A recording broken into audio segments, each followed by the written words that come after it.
Well, hello there, and welcome to the Satori Presort SP18 release overview. We've got an action-packed webinar today. Bob and Anita have a lot to talk about, so we're going to go ahead and get started. But first, just a couple of very quick housekeeping items.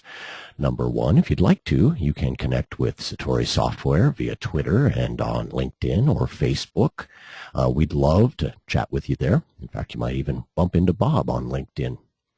Next, this webinar is being recorded, and the recording will be posted via satorisoftware.com very shortly after the event closes. So if you had to tune out, or in the event that someone else needs to hear what you heard today, the link will be available to you via satorisoftware.com. Next, and this is very important, we've got Kendra from our support team standing by to answer questions. And if you've got specific questions, she's going to be talking specifically right back to you, or if they're more general, we'll be throwing them out for Bob and Anita to speak to.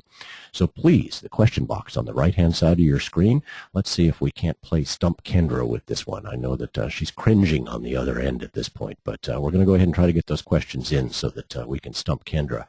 Finally, this webinar is scheduled to last just around 60 minutes or so. In the event that we get a ton of questions, we'll hang on the line and try to get those answered. If you have to drop off for some reason, we do want to be respectful of your time. And so, that, as I mentioned, that recording will be available a little bit later on today on satorisoftware.com.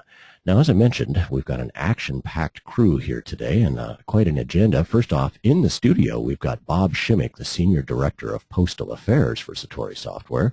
Hello, Bob. Hello. It's always great to have you back in the studio, sitting across the desk here. He's got his cowboy boots up on my broadcast console. We'll probably talk about that just a little bit later on. Also joining us today is Anita Wood. She's the Senior Product Manager for Presort. How you doing, Anita? I'm doing well. Thanks, Rob. Fantastic. Good to have you. And, well, Kendra, I know you're hiding on the other side of the screen here, and Kendra is our Senior Technical Support Engineer. She'll be answering questions. Hello, Kendra. Good morning. We're going to see if we can't stump you with some questions via the question box. It's going to be fun. So, Kendra, I'm going to go ahead and mute you so that you can take care of the questions, and we're going to move on into the agenda next. All right, so today we are going to be talking about the Presort SP18 overview. This includes important price change items, and I think, Bob, you're going to talk a little bit about price changes. You and I did a piece yesterday, it verged into the editorial about some of the things that the USPS is doing right now. Maybe you can reference that, and we can talk about it as you get started. We're also going to do a walkthrough of the release notes, and I know Anita is super excited about that. And I mentioned question. If you've got them, Kendra's standing by to answer them. She'll try to answer them in real time as best as she can until she starts getting overwhelmed, because that could happen. And we will batch some up, and we'll answer those at the end. So let's go ahead and hand this over to Anita, and we'll get started with the rest of the webinar. Anita, you should be... Thank you, Rob. Okay. Can you see my screen? I can. You're all set to go. Excellent. All right. So what's new in this upcoming Presort release? I think most of us understand that it primarily revolves around the major Postal 1 release changes that will go into effect May 31st. Some other things here, mail.dat 14-2 errata and 15-1. I'm going to talk a little bit more about EVS certification. It's actually a recertification for Presort. Then we have some tracking enhancements, operating system announcements, and some new keying technology. Most of these I'll cover when we walk through the release notes, but like I said, a few of these we'll speak a little bit more to highlight some of the important features here. And Bob, I'll let you speak to the prices first. All right. So if we want to first talk a little bit about the price change that's going on, as Rob noted, yesterday we recorded a little piece of, there's a lot still unanswered with this release. Which is great, since we're only a month out from the price change. Yeah, exactly. So at a very high level, to quickly roll through kind of a high-level summary of yesterday and where things stand. As of yesterday, we had no finalized Federal Register notice with the DMM rules associated with the price change. All the software providers have been working on the proposed Federal Register notice. we still are waiting for the PRC to approve the prices, and we were thinking the answer on that was going to come yesterday, either remanding them back to the Postal Service, potentially a third time, or approving them, but that did not happen. So there's some open questions on when the PRC decision is actually going to happen, and to be honest, I'm not sure when that's going to be.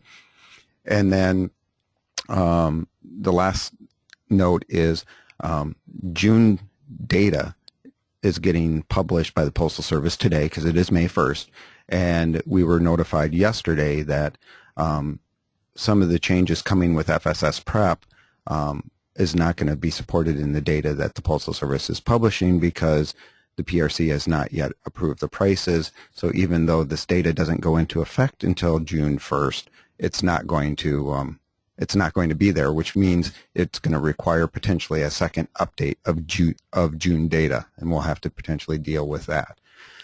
So now diving into the actual details.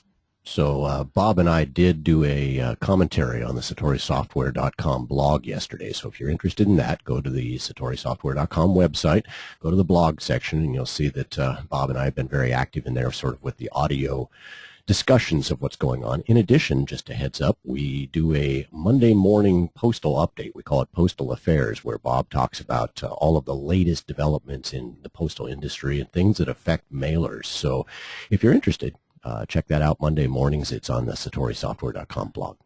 All right. So now diving into the actual details of the price change itself and what were some of the bigger changes that occurred.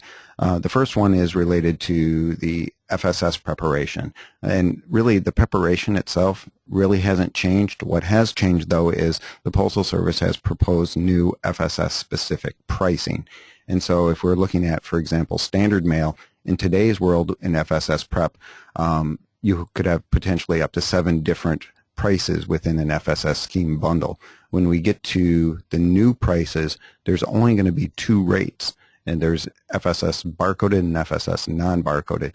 But that price is going to vary based off of what container the bundle gets put on and where you ultimately end up taking that container. For example, if you drop ship it to an FSS, it's a different price than if you drop ship it to an SCF or an NDC.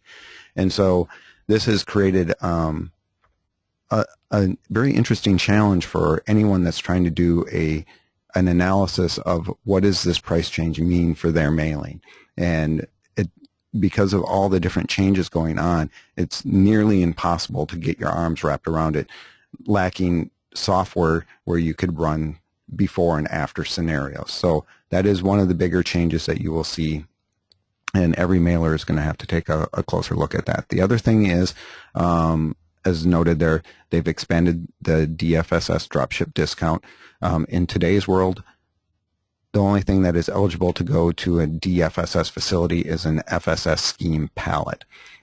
With the price change, the Postal Service is expanding it to any scheme container. So this is expanded to pallets, sacks, potentially trays too, if you're using trays to prepare flats. And this is one of the areas where the June data is not reflecting the eligibility for sacks and trays to be entered at a DFSS facility. In the June data that the Postal Service is publishing today, it's only going to continue to allow only that FSS scheme pallet.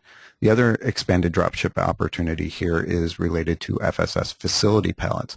FSS facility pallet preparation and creation is optional, but now with the price change, there's an incentive, an additional incentive, if you choose to drop that at a DFSS facility. So I think the vast majority of mailers probably have that FSS facility pallet preparation turned off. You may want to look at turning that back on and what additional opportunities that creates for drop shipping. Another item to cover is the Postal Service is creating now an additional new incentive for periodical and standard mail of if you create a 5-digit pallet that has only carrier route bundles on it. And this is for zip codes that are not destined to an FSS facility. So, there's new pricing specific to FSS preparation, but there's a completely different set of prices or a different incentive now for everything that's outside of the FSS zone. And then the last item, as far as impacted areas, what we've been hearing, and again, your mileage is going to vary based on your individual list, but analysis from the industry is that nonprofits are going to be hit with very large increases. The increase, the CPI increase that's occurring is just under 2%, which doesn't seem like much, but in the nonprofit world, we've been hearing that there could be impacts as large as 10 to 15% that in the analysis that people are seeing. The other area related to periodicals where you're going to definitely see some big changes is in regards to bundle and container charges. So in periodical mail, when postage is calculated, there's a component of the postage that is based off of the pieces, number of pieces that you have, but then there's also a component of postage based on the number of bundles created and the number of containers and or pallets that were created. And those bundle and container charges were raised significantly to the extent, there's some that were raised 168%. So huge increases in bundle and container charges. But then, since they can only increase essentially 2% at the class level, to balance that out at the class level, what they ended up doing was actually reducing the pound rate in periodicals. So for those of you that may have very heavy periodicals, you could potentially see your postage actually go down instead of going up because of the pound rate decrease that occurred. So these are a handful of the changes that have happened with this coming price change. We can flip it to the next slide now. All right, so the other thing that is coming is we have a new version of mail.dat 15-1. The main thing to note here is 15-1 is only valid for mailings that are going to be mailed May 31st or after. Postal One is going to be deploying their new version of Postal One that supports 15-1 on May 17th. And at that point in time, they will be able to start accepting 15-1s. But when you submit them, the mailing date must be, again, May 31st or after for those to correctly import. The other thing that's going on is in 14-2, there is an errata that is related to the FSS changes. And so part of the new FSS specific pricing, what's going to happen is for 14-2, if you're submitting a 14-2 for a mailing prior to May 31st, there is a set of FSS rate values that need to be used. And then for mailings after May 31st, there's a different set of rate values that need to be used. And so Presort will correctly use the right rate values, but it's going to be driven by what your mailing date is. So that is one thing you're going to have to be very aware of. And obviously, since we're kind of transitioning across a price change, everyone's very aware of if something is going, if this mailing is going to be going out before the change or after the change. And that's going to drive how mail.dat is populated, at least for those FSS specific rate values. All right, you can go to. Thanks, Bob. Thank you for that very nice detailed overview. Okay, so one other area that I just want to highlight before we move to the release notes is a refresher on EVS. And I say refresher because we've supported this since the last release, but since we didn't end up on the USPS took a little while to get us on the certified vendor list, so we haven't been communicating and speaking to it very much. We wanted to show up on that certified vendor list first and make sure everything was finalized. So just to get everyone up to speed on what this is, and really this is an area that we're hearing from a lot of our customers that they're looking at additional ways, additional opportunities to offer their customers value-added services, and parcels is an area that's getting a lot of attention in this area. So electronic verification services, the system relates to parcel mailings. So really what it does is allow the parcel shippers to make sure that those shipping labels are IMPB compliant, submitting that shipping services file, the manifest for tracking and postage payment, and managing that quality across the mailings. So if you're familiar with the shipping services file, there are various types. EVS is file type 1.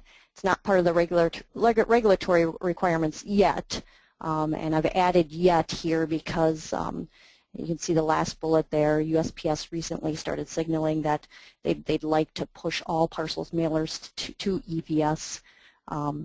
And really this aligns with a lot of the work, if you're familiar with the USPS roadmap, really pushing towards electronic documentation and tracking.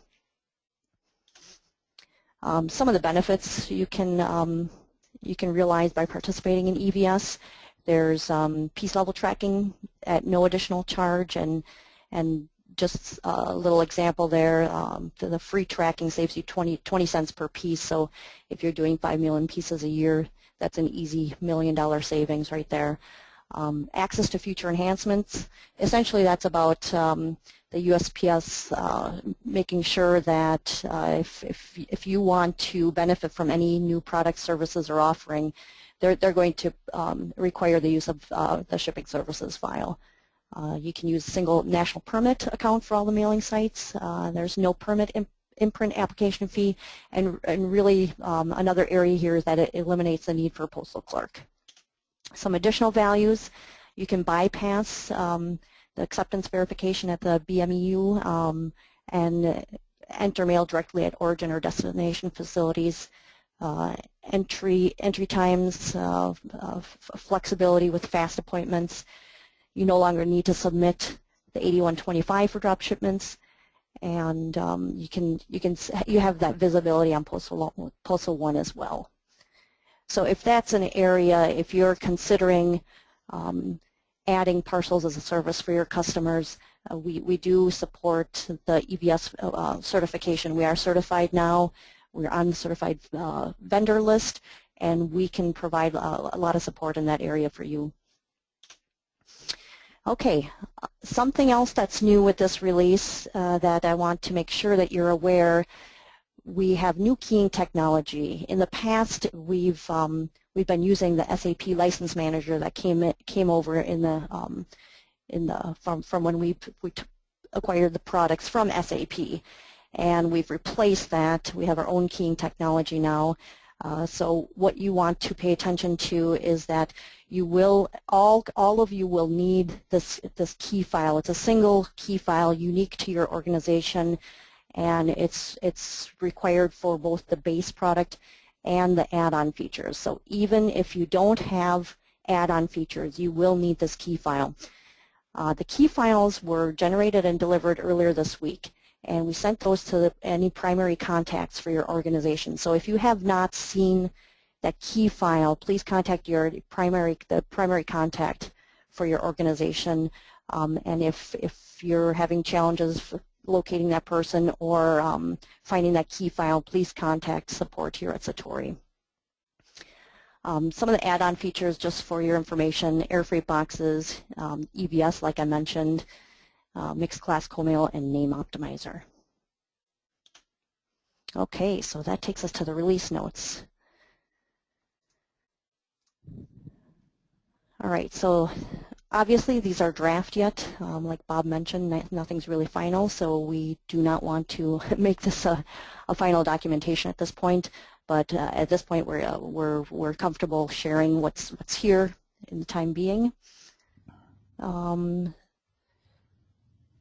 So, like I said, before we jump into this, Anita, I know the question that everyone wants to hear the answer to is, when is Presort going to be released? You want to answer that? Well, when prices are final, we can better determine a release date. I'm starting to not trust the USPS. I hate to give out any dates. Right. Right. And so just so everyone's aware, what we're looking to do is there was two pieces of information that we were looking to have finalized before we would be releasing the product. The one is the final Federal Register notice, which did just come out today now. We have access to it. We're currently going through it, and we see that there has been a few tweaks that we're going to have to take a look at. And then the PRC actually approving the prices, which also has not yet occurred. And as I noted earlier, we don't know when that exact timeline or time frame is going to be. But it is our intent to release as quickly as we can after those two things have occurred. Right. We're ready to go, unless they make some additional major changes or anything like that. And since we're on that topic, part of our concern with releasing was, for many may not know, yesterday the Postal Service did file an errata where they changed 20 prices in the bound printed matter area. So, we're currently working on making those final tweaks and making those little adjustments. But, as much as we'd like to think that things are locked down, as of yesterday, things are still changing.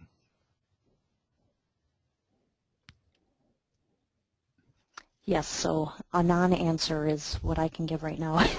Well, no, I mean, I think, for our customers, as soon as those two things get locked down, we will be able to answer that, and the goal is going to be to release as quickly as we can after that event. Oh, they want to hear a date, Bob. That's why I say I know. and we would love to give them one. Is right. Anyone out there can tell us when the PRC is going to make their... And again, Bob is real good about getting this information out, so we'll disseminate it via the blog as soon as we have something. Literally on the minute, we'll record something and throw it out there. So if there is new news, that's where you can get it from, and it's accurate and up to date. All right. Sorry for interrupting. Back to you. No problem. No problem. So yeah, like I said, we're just going to go over these at a high level here. So Bob, feel free to jump in at any time. And so one thing I would just want to highlight here on this first page, we spoke to all of these things already other than the documentation. If you're not aware, documentation is now updated on a regular basis and available online. So you can have real-time updates. Not that we change them frequently, but makes it more streamlined. Operating system support, just a section here about what we're doing with operating systems in the future here. Back about a year ago with the SP18 release, we started communicating that Windows XP would no longer be supported. That is effective with this SP18 release. So once you install this, XP is no longer officially supported by us. You see Windows, some of these queued up for next year, Q1 2016, but we are adding, in advance of that, we will be adding support of Red Hat 7 and SUSE 12. And I spoke to the new keying technology already. I'm just going to emphasize here that if you have not seen that email with that key file, we recommend that you try to take care of that before you do the upgrade, the installation process.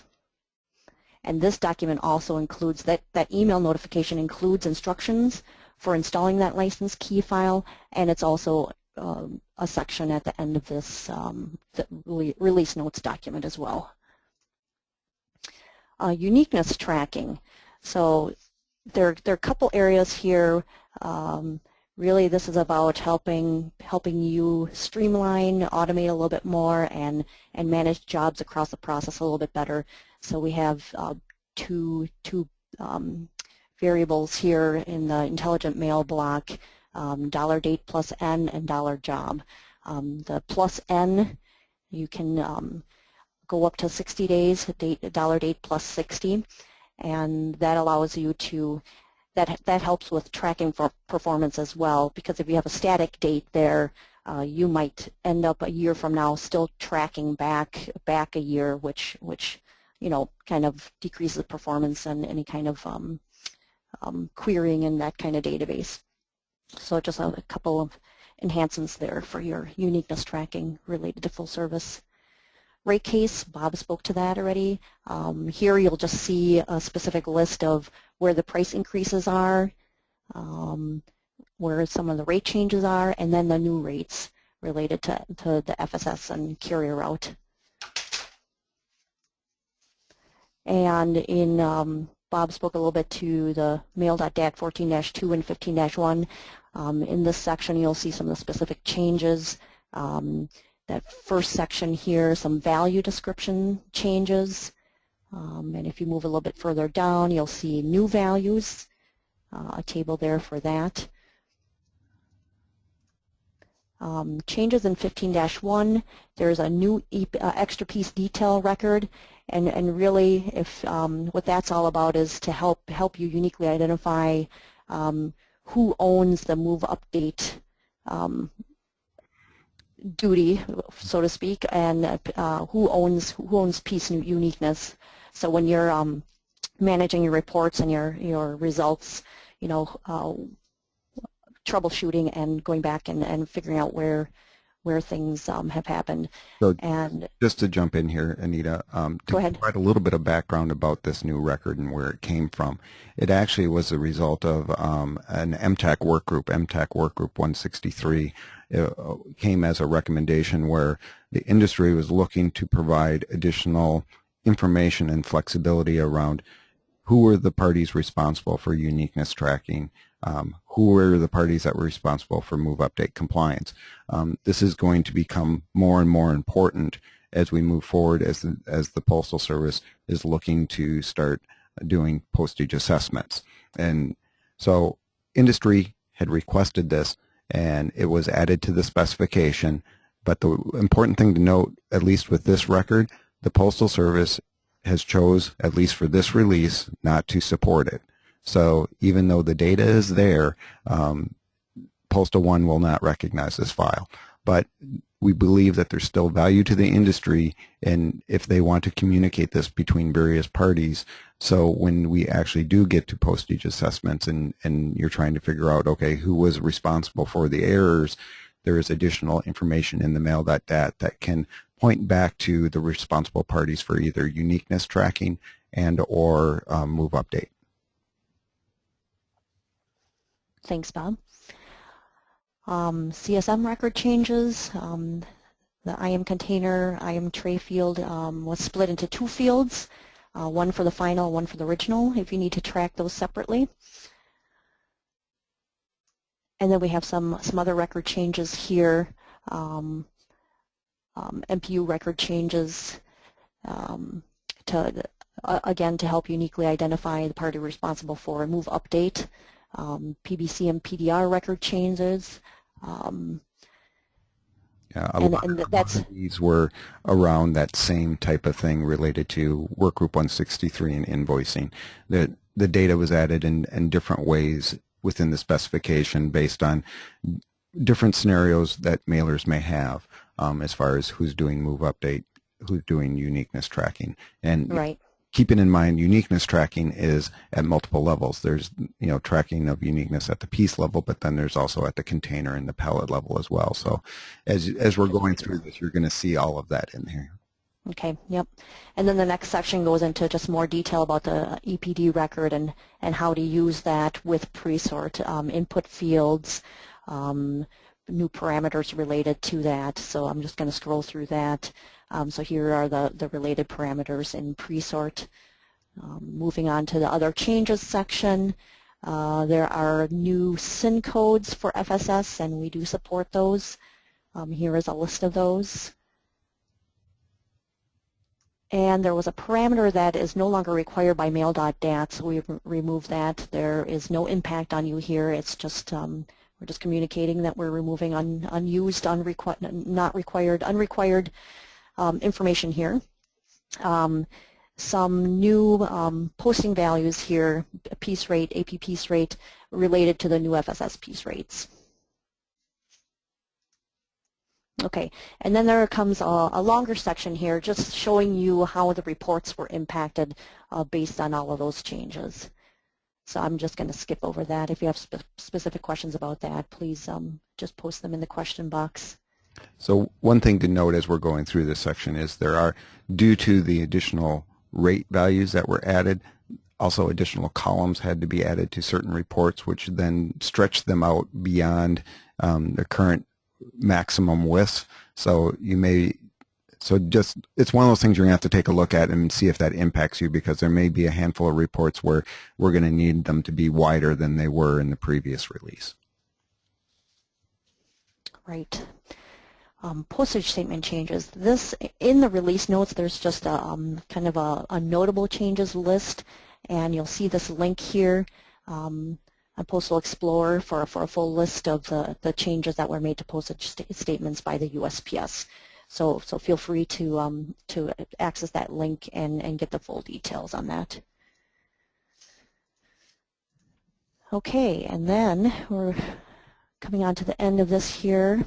A nice list of about 13 fixed and addressed issues. I'll give you a minute here to glance through those and see if any are relevant to you. One area here I know that was of interest is in tracking, for uniqueness tracking. If you're using your own serial numbers, you're bringing in your own tracking rather than relying on Presort to do that tracking using the Presort tracking database. Those are being assigned and tracked properly now. Any others here, Bob, that you wanted to highlight? I don't believe so, no. Okay. Yeah, so essentially what we did is we leveraged kind of the chaotic USPS timelines here to invest in, you know, we didn't just sit around waiting for them. We took care of some other business. It's always a good investment. Fix some issues. Okay, and then the rest of the document is essentially upgrade instructions, documentation. So here's the upgrading section, and then here are the instructions for installing the new license key file, running EdJob to update all of your jobs based on all the new changes and the new release. Views changes, a list of everything that changed in views. And just to do the usual reminder here, so this version is specifically for mailings that are going out after May 31st. And so for those customers out there that are still running a combination of some jobs that are going to be mailing before the 31st and after the 31st, you will need to put Presort, this version of Presort, in a different area, and then, you know, use the correct version depending on what the date of your mailing is. Okay. All right. It's question and answer time. And again, if you have additional questions after the presentation, please feel free to contact support. All right, so fair warning to you, Kendra. I am about to unmute your microphone, so please stop singing the Disney songs you were doing while you were on mute. Okay. So Kendra has been chewing through the questions here as they've come in, so they've been disappearing off my screen. Kendra, anything that you want to share while other questions are coming in, anything that seemed applicable to the larger group? Yeah, I think there are a couple good questions that probably most people are wondering. One, and Bob, maybe you can speak to this, wondering if there's any more talk about mandatory full service for intelligent mail barcoding. Great question. And as of right now, there is still no date for when full service will be mandated. The one thing I can tell you is the full service adoption rate, the Postal Service is tracking that very closely, has now it's up currently at like 86%. So 86% of all eligible mail that could go as full service is actually being mailed as full service mailings. I have heard from Postal Service executives that their goal is to get it to 95%. They haven't specifically said, you know, what they're going to be doing to accomplish that. You know, if we look back at 2014, they did a little bit of arm twisting for those mailers that had DMUs. If they wanted to continue to keep those DMUs, they were required to get to 75% of their mail volume as full service. Now, if we look at this year, the only, I guess, I don't know that you would call it arm twisting, but the one thing that the Postal Service is doing is, for any of you that are looking to participate in any of the incentives, that requires the use of full service. So again, that's another way that the Postal Service is looking to drive adoption to full services. If you want to play with any of the incentives or take advantage of them, you must be doing full service. My prediction, and again, this is just looking into the crystal ball, but if the Postal Service is able to get the industry to 95% adoption rate, so they're about 10% away from that right now, I think at that point they would be able to just mandate it and without there being a CPI impact, and then at that point it would be, the Postal Service would be looking to require it. Do I see the industry getting to 95% in this next year? I think it's going to gradually continue to grow and build, but I don't know that that's going to happen unless something big happens that really kind of drives that next level of adoption. You are always such a skeptic, Bob. Always such a skeptic. So Kendra is passing along questions here while she answers some behind the scenes. So we kind of touched upon this, but how long after the final ruling can we expect a release from Satori Software? What's the lead time look like? So at this point, we know that there was an errata that came out, which is effectively a rate change that they're not resetting for.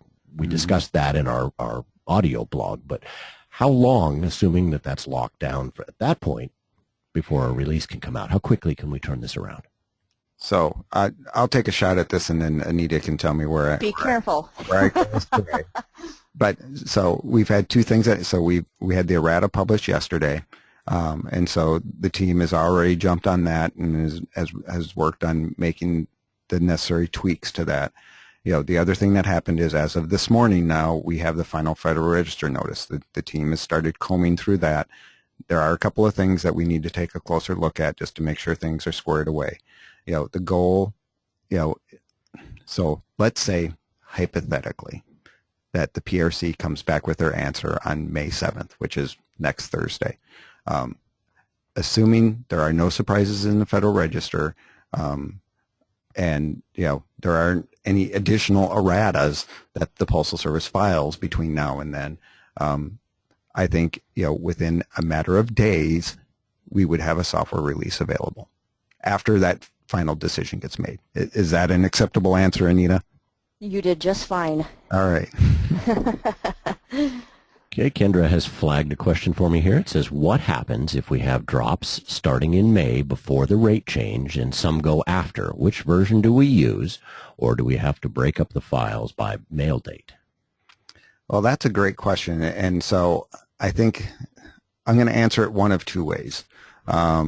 So if, let's say you had your mailing verified and all of it was accepted prior to May 31st, but then because of logistics and drop shipping that is occurring, it's going to bleed over into June. In that scenario, if we look at what the Postal Service has done in the past, is as long as the mailing was accepted and verified and postage paid prior to May 31st, they allowed, I think, 8 business days. I don't know if it's 8 business days or 8 calendar days for essentially the trucks to ultimately show up at their final destination with that mail. And so even though it may be June when the trucks actually arrive at the docks, then as long as it was verified and paid for prior to May, they will still accept it. The other scenario is if you are releasing it, verifying it, and accepting it and paying postage in stages, and let's say a couple of those release prior to May 31st and a couple release after May 31st. In that scenario, you are going to have to break up your pre-sort job. You'd have to, the stuff that is releasing before, you'd have to use the current software that you have. The stuff that would be released and mailed and postage paid after May 31st, you would then need to be using this new version of pre-sort. This rate increase has been particularly problematic. First, it was the April 26th rate increase, and then there were a couple of remands, and then some long delays and some incorrect responses from the USPS, and now it's out again, and there's an errata indicating that it's still not quite right. Is this the new way of things with the USPS? Can you blue sky this, Bob? Are we going to see this for every rate case, or is this just a one-time growing pain transition thing? I know we've got with network rationalization going on. Is there just too much going on to get it right? I wish it was a one-time thing. I don't know that it is going to be just a one-time thing. So if we're going to do a little bit of analysis on what's going on, there's probably two key changes that have happened that I would point to as, leading indicators of why we're at where we're at and why we had some of the problems that we're seeing now. First of all, I haven't seen a PRC remand things like they have this time around. That was definitely new and different. Also, if you look at the PRC, in addition to the remands, they sent well over 300 different questions to the Postal Service over the proceedings for them to clarify specific things within the dockets that were filed. They were referred to as chairman's requests. And really what you're seeing here is the PRC is under new leadership. There is a new chair at the PRC, and this new chair is putting a lot more teeth into the PRC than I think we've seen with the previous chairperson. So that is one thing that I think is causing the multiple remands is PRC is flexing the muscle that they probably should have been doing more of earlier on. And then the other thing is there is a, lack of a better term, a brain drain at postal headquarters. There's been some key retirements of key personnel there that have historically been involved in these price filings. And I think, the staff is new and unexperienced that have filed this, and that's why they've been struggling with getting some of the numbers right, and why we've seen more than just a single remand occur. So you anticipate this being, if not the new norm, but at least something that we're going to see more of? Unless the Postal Service takes some lessons learned from this and, really tightens up, their next filings that occur. That's unfortunate for us as mailers, because this is very complicated, and as software providers, it's very difficult to follow. It seems to be churning, and it's kind of tough on the industry. Yeah, it's tough for everyone to, follow the bouncing ball.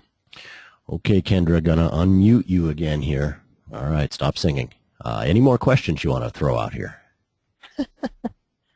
I don't think so right now. I think we're looking good. Fantastic. So I think that runs us out of questions. Bob, Anita, have you got any last thoughts before we wrap this up? Well, I guess I'll jump in and, No, I just want to thank everybody. Nope, go for ahead, it, Anita. Your turn, Anita. You've been talking enough, Bob. That's it. I just want to thank everybody for joining us. And again, if you have any questions, feel free to reach out to me directly. If you have my contact information or support knows how to find me as well. And then my final comments are going to be just, continue to follow us, and we will, Rob and myself will, via weekly updates or any other type of breaking news.